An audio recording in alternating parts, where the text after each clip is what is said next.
Kalau udah anggota DPR itu udah nggak lihat lagi perempuan laki-laki. Iya, Semua punya hak yang sama, semua punya kewajiban yang sama. Betul. Nggak boleh perempuan minta privilege secara khusus kita kasih, enggak. Iya. Karena justru di situ kalau adik-adik lihat gitu di dalam perempuan mewarnai sekali, mewarnai sekali. Bahkan ada pimpinan AKD-nya, bahkan DPRD sebelumnya 3 orang pimpinannya itu dari perempuan.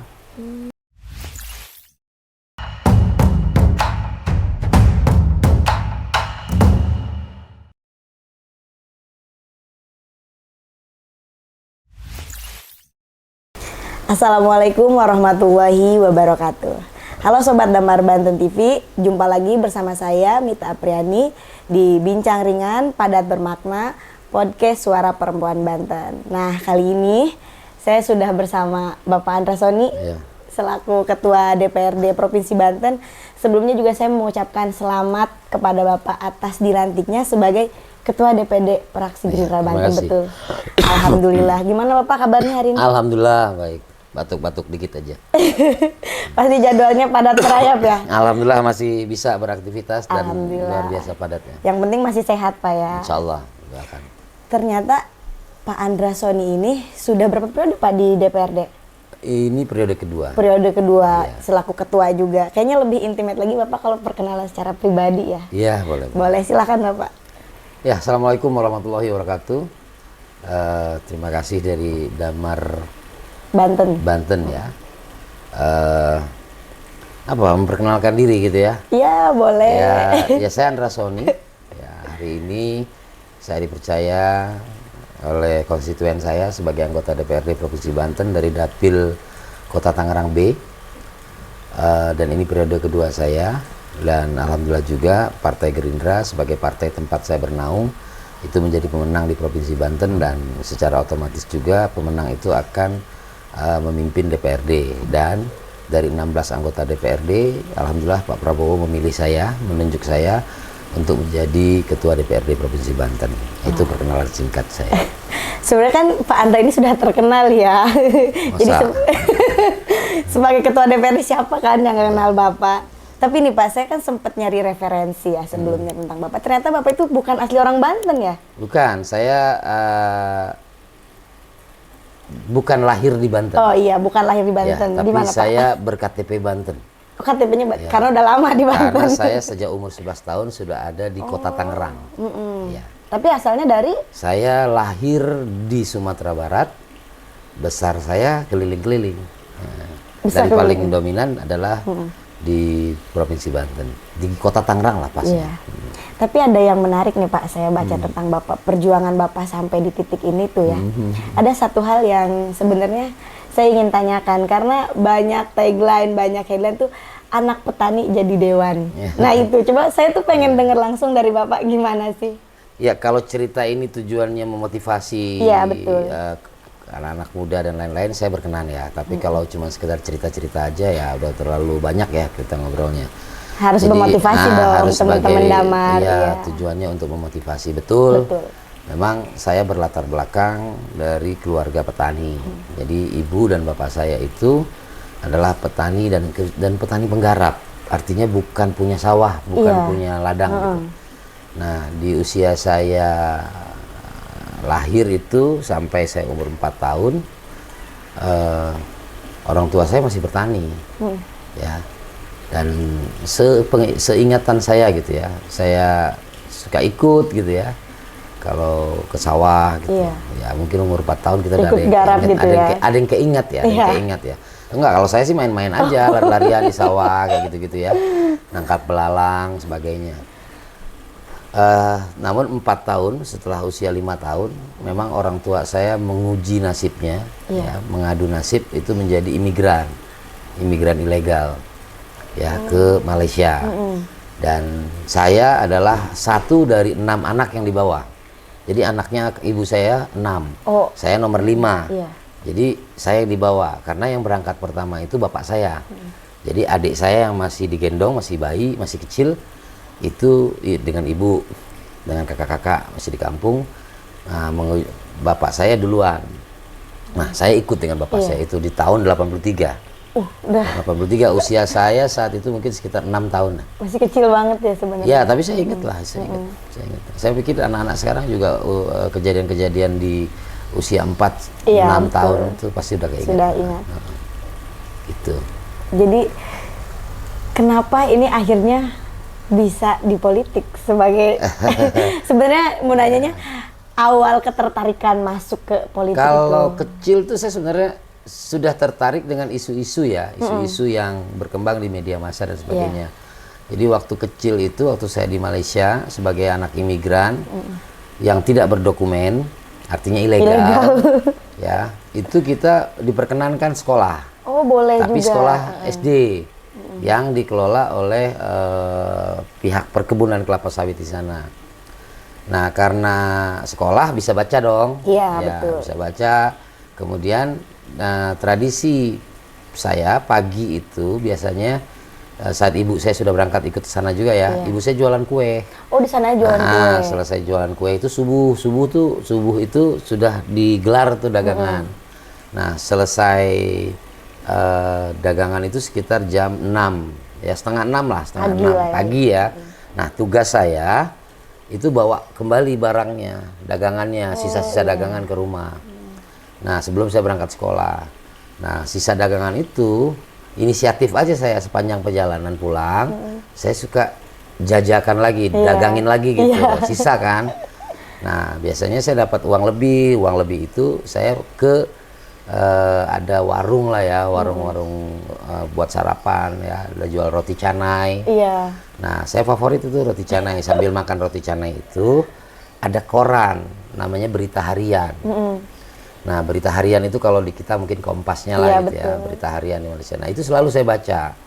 Setiap sarapan roti Setiap canai sarapan itu. saya pasti manfaatkan itu untuk baca. Jadi saya tahu itu maksudnya saat itu tuh isu-isu politik di Malaysia, ya kan. Nah, kalau tentang Indonesianya di pelajaran ya, di pelajaran peristiwa Ganyang Malaysia itu kan yang kejadian tahun 60-an itu, 64 itu kan dalam versi orang Malaysia kan berbeda dengan versi di kita. Nah, ya, sebagai orang yang originalnya Indonesia, tentu saya kan pro-nya Indonesia dong, gitu kan, Pak Harto, Bung Karno, saat itu Bung Karno. Disitulah sebenarnya, disitu sebenarnya. Dan kemudian karena saya ini datang dari keluarga yang tidak mampu, sehingga kesempatan-kesempatan yang umum didapatkan oleh teman-teman usia saya, bisa les, ya bisa macam-macam lah ya, diambilin rapotnya sama orang tua segala macam, itu saya nggak dapat. Nah, sehingga saya banyak membangun komunikasi dengan guru-guru, dengan kawan-kawan, sehingga nggak apa-apa rapot saya nggak diambilin sama orang tua, tapi tetap bisa diserahkan. Biasanya kan nggak boleh. Iya, betul. Nah, dan ya jadinya itu adalah cara yang menurut saya, politik itu adalah cara. Nah, jadi interaksi saya sebenarnya kepada praktisnya saat saya masih usia sekolah di SMP, mulai SMP itu. Nah, di SMP kelas 2 itu ada kekecewaan saya terhadap guru. Ya, yang pas kita kelas 2 itu kan ada kesempatan pemilihan ketua OSIS. Oh iya, betul. Ya, organisasi siswa intrasekolah. Nah, biasanya guru-guru saat itu ya, tapi mungkin ini persepsi saya aja. Biasanya anak yang tertib, ganteng, bersih, betul. kan, penurut, itu cenderung udah ini aja yang jadi ketua. Dilihatnya ya. Dilihatnya. Gitu. Nah, sedangkan saya kan uraan, hitam, kecil gitu kan. Jadi nggak menarik kali ya. Nah, sehingga saya nggak diperkenankan untuk maju sebagai kandidat. Yang maju kawan saya, tapi kawan saya juga kalah. Ya. Nah, di situ muncul tuh, wah, masa sih kita mau berorganisasi aja diatur-atur kayak gini. Memang waktu itu cuma boleh ada OSIS aja di sekolah. Sehingga saya dengan kawan-kawan sekitar 60 orang lah. Banyak ya, banget berarti. 60 orang itu bikin namanya IPPS. Apa itu? Ikatan Persaudaraan Pelajar Sosial. Udah bisa mengorganisir deh umur SMP itu. Nah, tapi memang saya nggak ketua. Saya sekretaris. Karena memang saya merasa bahwa kalau jadi ketua itu perform saya nggak secara fisik ya kan, dan lain-lain itu nggak oke gitu buat organisasi. Sehingga saya jadi sekretaris, lebih ke administrasi. Makanya jumlahnya bisa sampai 60, dan itu akhirnya diapresiasi oleh guru. Dilirik wadah itu oleh guru, dan kemudian ya seiring dengan waktu kita berhasil ujian Eptanas ya, tahun itu tahun 89-90 harus Eptanas. Dari Eptanas itu saya lulus SMP, ya kita terpisah. Ya, kita terpisah lah dengan teman-teman dan itu lewat. Artinya itu interaksi saya juga tentang organisasi. Sudah dibangun ya dari Dan kemudian SMA, maaf, di pertengahan SMP itu saya diangkat anak lah sama satu keluarga karena memang ya tadi orang tua saya kan jauh ya. Iya, betul. Saya kan dititipin kakak di Jakarta ini. Nah, sekolah saya dengan tempat saya tinggal tuh jauh, naik busnya 3 kali. Saya sekolahnya di Jakarta, tinggal saya di Tangerang Ciledug. Oh, Ciledug ya. Nah, dalam perjalanan tuh saya banyak berinteraksi ya, artinya dengan teman-teman STM, kakak-kakak STM, SMA, ya dengan pedagang segala macam. Pokoknya saya adik atau anak semua orang lah saat itu, ya. Karena memang ini juga interaksinya kali ya. Iya, waktu itu mungkin lucu kali ya, masih kecil gitu ya. Kecil-kecil seruntulan gitu ya. Ya artinya Aktif lagi kecil-kecil. Artinya saya merasakan bahwa pada dasarnya orang Indonesia itu ramah, baik segala macam ya, tapi keadaan kadang-kadang membuat ya terpaksa menjadi tidak baik dan sebagainya. Betul sekali. Jadi saya merasakan itu sehingga waktu kelas 2 SMA menjelang kelas 3 ada satu keluarga mengangkat saya sebagai anak. Ya basisnya sih memang awalnya saya dengan anaknya itu kawan satu kelas. Oh iya, tadinya temenan Ya aja teman, gitu. nah, kemudian udah kamu tinggal di sini aja. Waduh nggak bisa om, karena kan bapak saya nggak boleh pasti.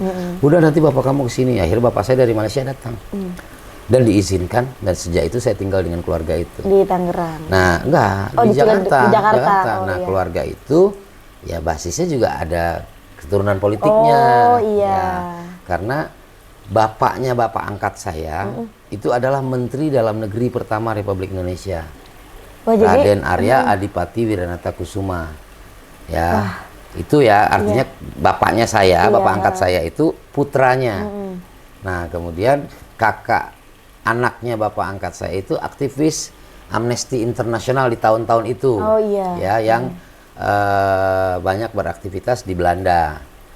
Oh, keren banget. Itu ya interaksinya, sehingga dia banyak kawan-kawan juga kan, dia banyak kawan-kawan aktivis juga pada saat itu.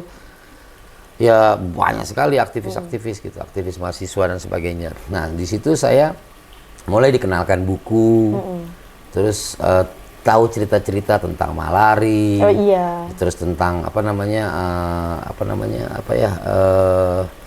peralihan kekuasaan dari Bung Karno ke Pak Harto, Buku-buku ya kan? Ya iri gitu dari lah ya.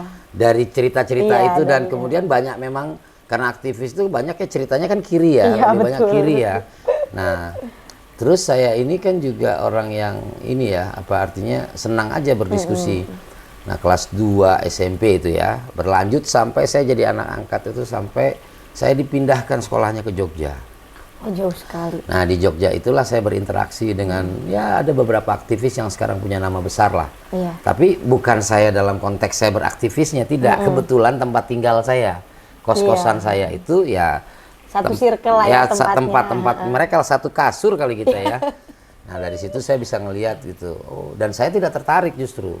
Karena bagi saya tujuan saya adalah menyelesaikan sekolah. Iya, betul. Karena saya tinggal sama keluarga angkat dan saya punya Tanggung cita-cita jawab pengen gitu sekolah ya. gitu, cita-cita pengen terus sekolah. Sehingga di Jogja itu saya nggak lama, cuma 6 bulan ya, 6 bulan.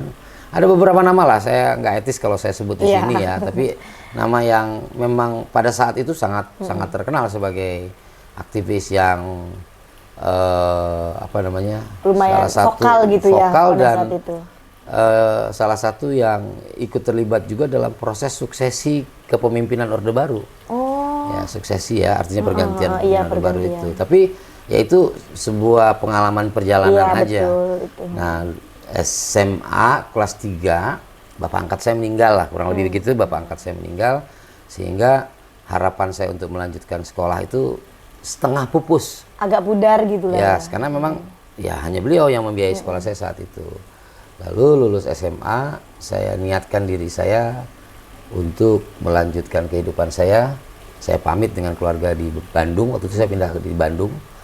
Dan saya teruskan dan saya bekerja sebagai buruh bangunan.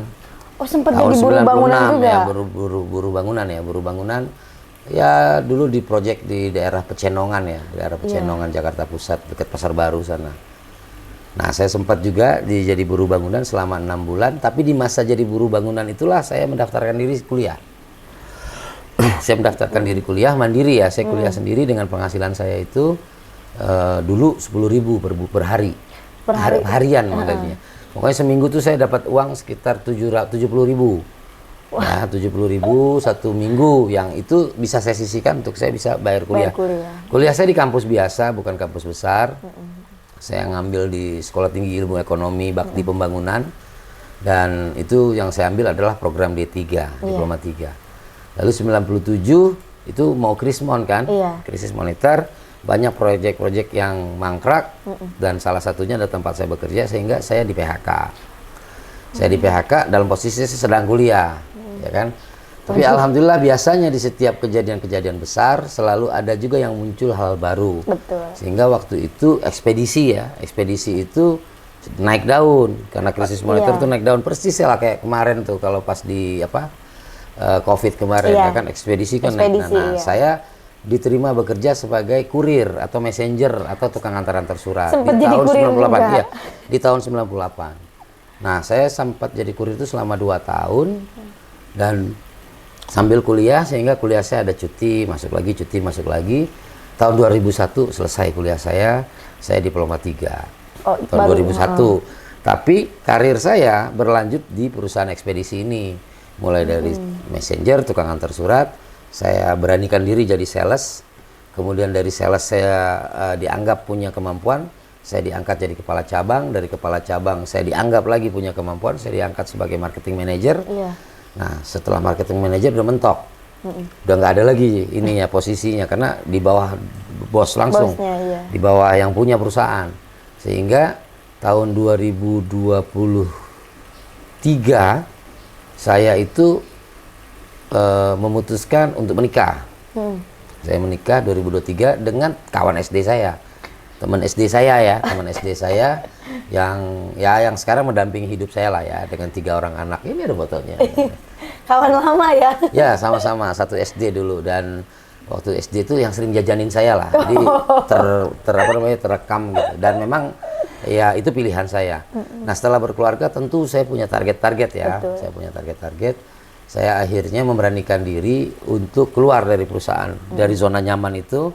Saya mencoba kerja di perusahaan asing.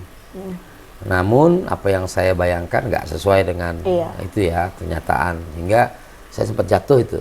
Jatuh, mulai harus dari nol lagi. Saya kalau kerja dengan orang sama aja. Akhirnya istri saya memotivasi, kamu kan punya kemampuannya, coba dong kamu bangun bikin usaha sendiri. Oh, pada akhirnya bikin usaha sendiri. Tapi kendalanya adalah usaha sendiri kan terkait dengan permodalan. Iya, betul. Ya, selalu itu. Tapi karena memang saya di bidang ekspedisi, bidang jasa, modal itu nggak duluan. Ya, jadi bekerja dulu, baru ini. Maksudnya gini, ya kerjanya cuma karena mengantarkan surat, pasti modal saya bensin dan sebagainya, dan saya bisa itu gitu. Dan kemudian saya banyak mitra-mitra juga di luar negeri dan sebagainya waktu pengalaman saya dengan kantor sebelumnya. Akhirnya saya bikin perusahaan sendiri. Nah, kita dengan istri udah mulai diskusi namanya. Ya, waktu itu kan anak saya sudah ada 2. Ya kan, harus milih nih. Saya kepengen nama anak saya, tapi masuk semuanya. Ya, istri saya bilang jangan pakai nama anak, ntar gedenya rebutan. Gitu. Jadi udah punya hayalan suatu saat bakal jadi besar gitu kan. Ya udah pakai nama kamu aja. Akhirnya pakailah nama saya, inisial ya. Saya bikin perusahaan namanya Antaran Sukses Express. Oh, AS ya? AS Express. Jadi ya kalau orang yang kenal saya, Andra Sony. Iya, gitu. Pak. Padahal sih sebenarnya Antaran Sukses. Kenapa Antaran Sukses? Saya ingin sukses dengan bisnis antaran, bisnis mengantar-mengantar. Dan alhamdulillah bisnisnya berjalan. Dan ya salah satu yang modalin saya jadi anggota DPRD ya. Sampai hari ini bisnisnya masih ada? Jalan, tapi memang tidak secemerlang dulu. Masih ada. Masih ada. Saya masih ada kantor di Malaysia, saya masih ada. Masih ada kantor cabang di Malaysia. Wah, saya masih ada. Masih bertahan gitu ya. Masih, tapi tidak secemerlang dulu gitu. Tapi sebenarnya karena ternyata Pak Andra Sori ini pengusaha ya awalnya. Basicnya ya. Saya pernah berusaha. Saya spesialisnya bidang di ekspedisi gitu ya, pengusaha. Jadi messenger ya. Tukang antar surat lah kurang lebih gitu. Tapi kenapa pada akhirnya kan waktu itu usahanya sangat cemerlang gitu. Kenapa pada akhirnya memutuskan untuk ke politik? kan saya bilang tadi, interaksi saya dengan suasana politik itu sudah terjadi. Nah, saya berpikir waktu itu ada kejenuhan ya sebenarnya. Karena menjadi pengusaha itu kan sangat individualis banget kita. Betul. Ya pokoknya kita harus yang terbaik, harus yang terbaik, harus yang terbaik gitu kan. Ya kalau perlu pekerjaan orang kita ambil. Gitu kan. Ya, sampai kayak gitulah pengusaha kan begitu. Ya kan? Nyari peluang nyari kan. nyari peluang terus ya kan. Nah, saat saya memutuskan itu lebih kepada bukan saya bilang kecelakaan ya. Tapi memang takdir yang mengharuskan saya berinteraksi dengan orang-orang partai politik. Jadi lebih real lagi partai politik ya. Di mana partai politik itu adalah peserta pemilu. Nah, dan saya kenalnya dalam suasana menjelang pemilu. Sehingga adalah bahasa kamu nyalek aja. Oh, diajakin gitu ya. Saya bilang nyalek, waduh saya nggak punya modal sosial ya. Artinya saya nggak pernah aktif di organisasi kepemudaan, mahasiswa dan sebagainya. Terus senior tersebut bilang ya kamu pasti bisa katanya. Saya bisa lihat kalau kamu bisa. Ya jalan saya nyalek, kali pertama saya nyalek, alhamdulillah saya terpilih. Alhamdulillah ya. Alhamdulillah saya terpilih. Tapi kan itu kan tadinya ayo nyalek aja gitu ya. Tapi sebenarnya pasti ada dong modal utama dari Bapak gitu. Kenapa memberanikan diri? Yang pasti begini, setiap orang ya siapapun itu pasti ingin berguna bagi orang lain. Iya itu ya kuncinya. Jadi sebagai pengusaha ya saya berguna bagi pegawai saya. Ya kan? Nah saya ngebayangin waktu itu jadi anggota DPRD itu saya bisa berbuat banyak untuk masyarakat. Waktu itu. Loh sekarang gimana? Bisa nggak berbuat banyak? Ya bisa, tapi tentu batasannya ada. Betul. Ya kalau yang paling banyak lagi yang bisa berbuat bagi masyarakat dan memegang penuh kewenangan itu adalah eksekutif. Iya. Jadi kalau ditanya ada nggak kepikiran ke arah eksekutif? Ya kan? Saya pikir dalam perjalanan waktu itu mungkin bisa terjadi. Iya betul sekali. Jadi apa yang membawa saya keinginan untuk menjadi yang berguna bagi orang lain aja.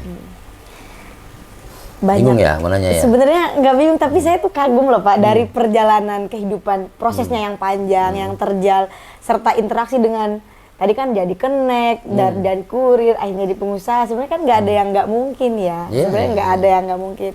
Karena Bapak sekarang sudah ada di titik ini, sudah ada di sebagai ketua DPRD, saya boleh dong nyerempet dikit nanya mekanisme kerja Bapak hari ini gitu. Sebenarnya kalau mekanisme kerja di DPRD itu untuk pengambilan keputusan, kebijakan itu yang diterapkan seperti apa Pak untuk saat ini? Oke, sebenarnya kalau DPRD itu kan sudah ada tata tertib yang mengatur ya. Betul. Anggota DPRD itu latar belakang disiplin ilmunya juga berbeda-beda.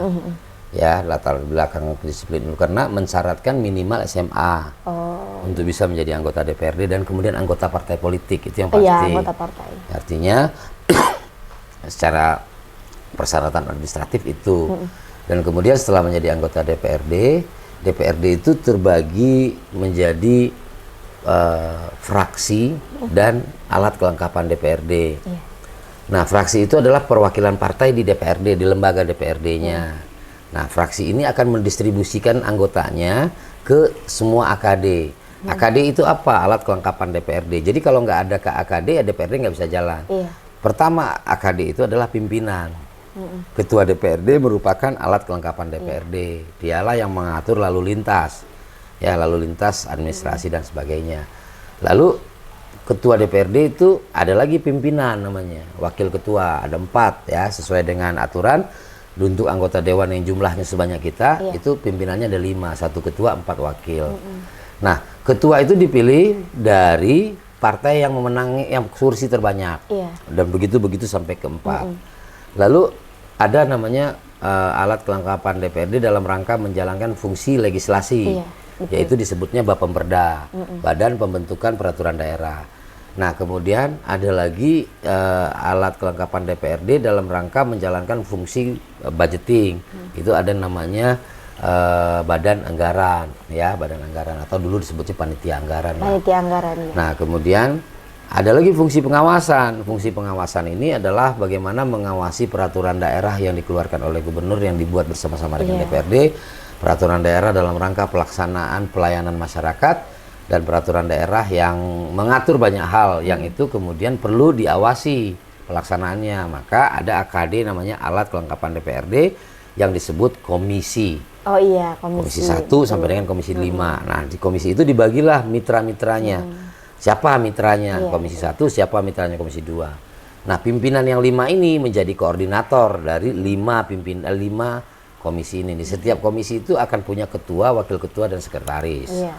Plus anggota. Distribusi anggota dari fraksi-fraksi adalah di situ. Makanya ada komisi tertentu yang jumlah anggotanya lebih, jumlah perwakilan partainya, fraksinya lebih dari satu. Contohnya Partai Gerindra karena punya 16 kursi, didistribusikan ya rata-rata hampir setiap komisi itu ada 2 sampai 3 orang gitu.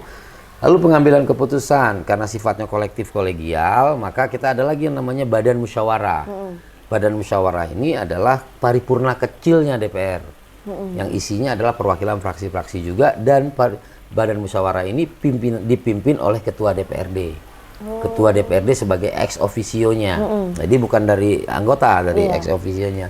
Sehingga segala kebijakan, segala keputusan yang akan dilaksanakan, agenda yang dilaksanakan dibahasnya di badan musyawarah. Nah, badan musyawarah ini yang menjadwalkan paripurna. Kemudian badan musyawarah ini juga yang menjadwalkan kegiatan anggota. Nah, lalu paripurna. Paripurna ini adalah sebuah rapat yang derajatnya paling tinggi di DPRD karena sifatnya pengambilan keputusan secara bersama-sama yang disebut dengan rapat paripurna. Nah, kemudian yang lain-lainnya ya fungsi-fungsi lainnya berjalan. Jadi mekanismenya sederhana begitu. Tadi kan kita membicarakan pada akhirnya ke paripurna ya. Ini kan di Banten ini sebenarnya kan udah banyak banget ya dewan-dewan perempuan. Ini kita nyerempet dikit karena suara perempuan juga program kita ya Pak. Kalau dalam pengambilan keputusan atau kebijakan, Dewan Perempuan dilibatkan secara penuh juga dalam. Nah, pertanyaannya yang saya aneh gitu, kok melibatkan perempuan? Kalau udah anggota DPR itu udah nggak lihat lagi perempuan laki-laki. Semua punya hak yang sama, semua punya kewajiban yang sama. Nggak boleh perempuan minta privilege secara khusus kita kasih, enggak. Karena justru di situ kalau adik-adik lihat gitu di dalam, perempuan mewarnai sekali, mewarnai sekali. Bahkan ada pimpinan AKD-nya, bahkan DPRD sebelumnya 3 orang pimpinannya itu dari perempuan, ya Bu Muflihah, Bu Nuraini, Bu Ade Rosi. Dari 5 pimpinan 2 laki-laki tapi 3 perempuan. Artinya memang DPRD Provinsi Banten ini sudah sangat ramah dengan perempuan. Betul sekali. Tinggal bagaimana perempuan-perempuan yang aktif hari ini di partai politik dan kemudian mencoba maju di pemilu legislatif itu bisa mendapatkan kepercayaan dari perempuan juga untuk dipilih. Iya, betul. Ya kan? Nah, kadang-kadang perempuan nggak mau milih perempuan juga. Ya, karena begini, di Banten ini beberapa kepala daerah yang tampak gitu, berprestasi dan sebagainya itu rata-rata perempuan loh. Iya, betul sekali. Ya, Bu Airin di Tangsel 2 periode. Bu Tatu di Kabupaten Serang 2 periode. Kemudian ada Bu Irna di Pandeglang 2 periode, ada Bu Iti di Lebak 2 periode. Jadi memang ya saya pikir Banten ini sangat ramah lah dengan kesetaraan gender di situ. Nah, tinggal teman-teman perempuan jangan merasa minder. Ya kan? Wah, kalah aja lagi. Di kita ada di Gerindra tuh ada Boncop berkali-kali menjadi anggota DPRD. Ya itu aktivis perempuan, punya pengalaman bagus gitu kan. Dalam bagaimana mengkapitalisasi ruang-ruang untuk memungkinkan beliau terpilih menjadi anggota DPRD. Betul sekali. Gitu. Meskipun banyak sekali ya, kayak Banten tuh memang sudah ramah sekali dengan isu-isu gender kayak gitu, perempuan dilibatkan secara penuh ya. Tapi kemungkinan 30% di Banten itu sudah terpenuhi belum Pak untuk? Kalau syarat wajib ya untuk menyertakan 30% keterwakilan perempuan melebihi ya, justru melebihi. Masalahnya terpilih atau tidaknya. Oh iya, betul Karena sekali. ternyata perempuan tidak memilih perempuan juga. Itu temuan saya. Terbukti dengan jumlah anggota DPRD perempuannya bukannya nambah, berturun. Ya perempuannya dong harus yang support woman ya. Support dari sisi aturan sudah. Iya, betul. Ya kan? Syarat keanggotaan harus 30% perempuan. Beberapa partai politik yang mendaftarkan pemilu kemarin peserta bakal calon legislatif itu ada yang 50% lebih perempuan. Oh lebih ya? Malah lebih perempuan. Bahkan banyak nomor-nomor favorit itu ada di perempuan Ada di juga. perempuan. Ya tinggal masalahnya sekarang bagaimana perempuan bisa meyakinkan perempuan. Iya, Ya. betul. Ya kan kalau laki-laki kan bisa meyakinkan laki-laki, bisa meyakinkan meyakinkan perempuan. Ini suara Ya. perempuan untuk perempuannya justru malah Dan berkurang. saya pikir kampanyenya hari ini adalah bagaimana perempuan Iya. itu betul-betul ya. Tapi kalau bicara kepemimpinan kan, Iya, betul. perempuan juga berhak untuk menentukan. Iya, betul sekali. Tapi catatan aja di Provinsi Banten ini separuh kepala daerahnya itu tadinya perempuan. Iya. Itu aja catatannya. Ya Berarti kan artinya memang sudah bukan 30%, 40%. Iya, Tapi kalau melebihi. seandainya pikirannya hanya ke legislatif, Iya. memang belum. Gerindra sendiri aja di provinsi anggota DPRD perempuannya cuma 2. Iya. Ya kan? Ya, tapi ini artinya betul-betul lah. Terus kemudian di Cilegon kita nggak ada perempuan. Di Lebak kita nggak ada perempuan. Di Pandeglang kita ada perempuan. Satu, tapi sekarang sih sudah pindah ke partai lain ya. Iya. Nah, terus di mana lagi? Kota Serang. Kota Serang kita ada 1 perempuan. Gitu. Karena sebenarnya Bukan Buncop. Buncop kan di provinsi. provinsi ya. Nah, Kota Serang. Di Kota Serang ya. Nah, karena ini seru banget Pak ya, mulai dari perjalanan proses kehidupan Bapak ini kan bisa jadi motivasi buat teman-teman Damar Banten, terus juga cerita-cerita mengenai mekanisme kerja di DPRD. Siapa tahu mungkin teman-teman Damar Banten dari perempuan juga ya, yang penting kan punya kemauan ya Iya, Pak, betul.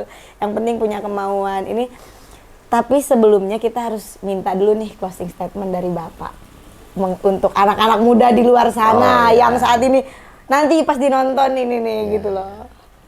Ya, saya sih hanya bisa menyampaikan beberapa kiat ya. Iya. Dan ya mudah-mudahan tidak diterjemahkan menjadi norak atau apa ya. Kalau saya dalam prinsip hidup saya itu pertama adalah saya tidak pernah menunggu esok untuk apa yang bisa saya kerjakan hari ini. Jadi saya nggak menunggu-nunggu. Dan kemudian dalam setiap kesempatan bertemu dengan siapapun, tidak ada kesempatan kedua untuk kesan pertama. Betul sekali. Jadi kesan kita itu harus positif supaya kita interaksinya bisa jalan. Dan yang paling utama adalah saya percaya dengan proses. Ya, karena hasil tidak akan pernah mengkhianati proses. Saya yakin itu. Itu saya yakin sekali. Jadi kalau ke perempuan kepengen ada di parlemen, ya ikuti prosesnya. Iya. Ya kalau cuman, saya kan perempuan harus ada di parlemen, ya mohon maaf. Ya kan? Semuanya ada prosesnya. Semuanya ada prosesnya, Iya, dan betul saya yakin sekali. itu. Sehingga saya juga percaya bahwa dalam proses perjalanan hidup saya ini, yang saya pun tidak percaya, akhirnya saya jadi percaya bahwa tidak ada yang tidak mungkin. Betul sekali. Ya, nothing is impossible. Iya. Ya, jadi menurut saya kalau kita punya niat sesuatu, ya kita bekerja ke arah sana. Tapi percayalah dengan proses. Jangan kepengen instan. Iya, betul. Ya kan, tukang sulap aja juga perlu waktu. Ya kan, apalagi kita. Jadi kalau pengen jadi seseorang, pengen jadi berhasil dalam satu bidang, ya proses. Iya, betul. Karena ya petuah-petuah dari ulama, dari segala macam itu kan manjada wajada. Iya, manjada wajada ya. Siapa yang bersungguh-sungguh, insya Allah dia pasti akan berhasil. Iya, baik. Jadi dari cerita kita tadi itu sebenarnya harapan saya yang mudah-mudahan bisa menjadi sebuah motivasi bahwa jangan pernah mendikte Tuhan dengan hasil yang kita inginkan. Iya, betul sekali. Jadi berdoa saja tapi bekerja juga. Ya kan? Nah, apapun hasilnya Tuhan sudah punya rencana buat kita. Iya, betul sekali. Itu. Baik Bapak, terima kasih banyak sebelumnya sudah menyempatkan waktu untuk ngobrol bersama Sobat Damar Banten. Ini mungkin semoga bukan pertemuan yang terakhir kali ya. Semoga kita bisa ketemu lagi di lain kesempatan. Terima kasih banyak. Bapak boleh bilang dulu ke Sobat Damar Banten, jangan lupa like, komen, dan subscribe. Gimana? Jangan lupa like, Oke. komen, dan subscribe. Jangan lupa like dan komen. Salah ya. Jangan lupa like, komen, dan subscribe. Jangan lupa like, komen, dan subscribe Damar Banten TV. Oke, terima kasih banyak teman-teman. Assalamualaikum warahmatullahi wabarakatuh. Waalaikumsalam.